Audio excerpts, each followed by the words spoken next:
Pabida ba yun, kuya? Oo na! Oo na! Ako na yung pabida!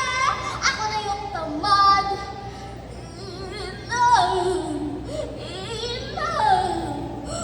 Umuwi na tayo! Si Lola ba siya? May bitbit ng bayong at uuwi daw. Ha? Lola, si Martiza po ako. Apo ninyo at nasa bahay na po tayo. Ay, Martiza!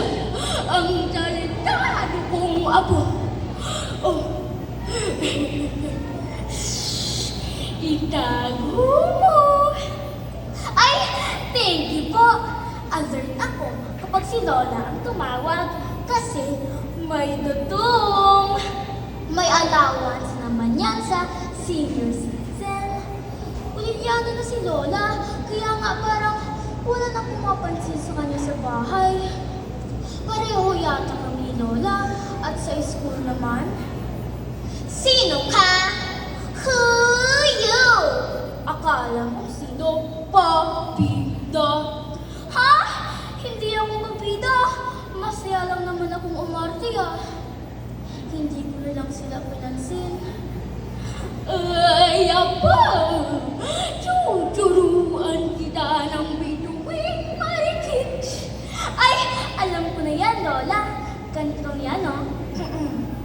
Pining-pining marikit na tinangin ko. Ikaw ang nagbigay ng kulay sa aking mundo. Sana ay sabi ka. Ano yan? Ganyan. Hindi yan. Yung classical na awitin sa sarsuela. Ay, ganili.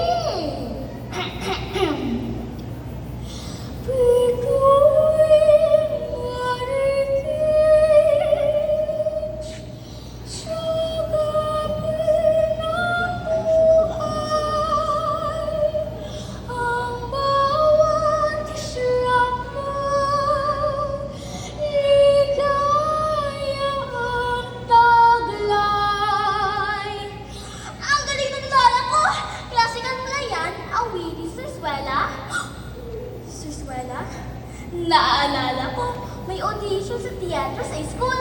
Sa eskwela daw may halong pagbabalay. At dahil pabida ako, abat nagpaturo ako sa law ng classical at awiting Pilipino. At sa audition, 1, 2, 3, 1, 2, 1, 2, 3. Magaling! Maalam ko bang lumang ganda o classical? Abay, ako!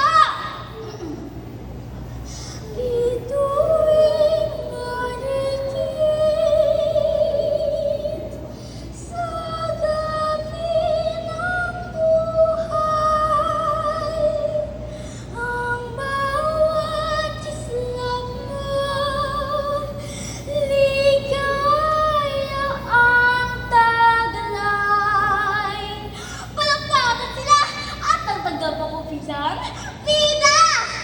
Uy, ang galing mo, Martiza. Ikaw pala yung pida, ha? Grabe. Uy, magkaibigan na tayo, ha? Ha? Maraming salamat sa pagpuri niyo, pero ayoko. Umuwi ako masaya kahit walang kaibigan. Sa pag-uwi ko sa bahay, Mama! Kuya! Nakapasa ako sa audition! Nagulat sila at natuwa! Teka! Nasaan si Lola? Lola! Lola! Maraming salamat sa pagturo mo sa akin!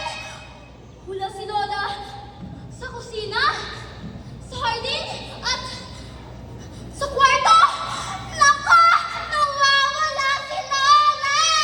Hinanap namin siya at ayun! Nandun pala sa plaza! Hinimatay sa daan! Na-ospital na ilang araw. Simula noon, doble na ang pag-iingat kay Lola at piramdam na mahal namin siya. Naging masipag din ako sa bahay at disiplinado sa pag-ensayo sa pag-arte. Ilang buwan na nakalipas, ako ang sa entablado! Pero kasabay din sa pagkamatay ni Lola. Masaya, malungkot, at sobrang kaba. Sa awa ng Diyos, matagumpay ang programa. Sa critical, ako ang bida. Pero, sa likod ng kortina, ang alaala ng aking lola. Siya ang totoong bida.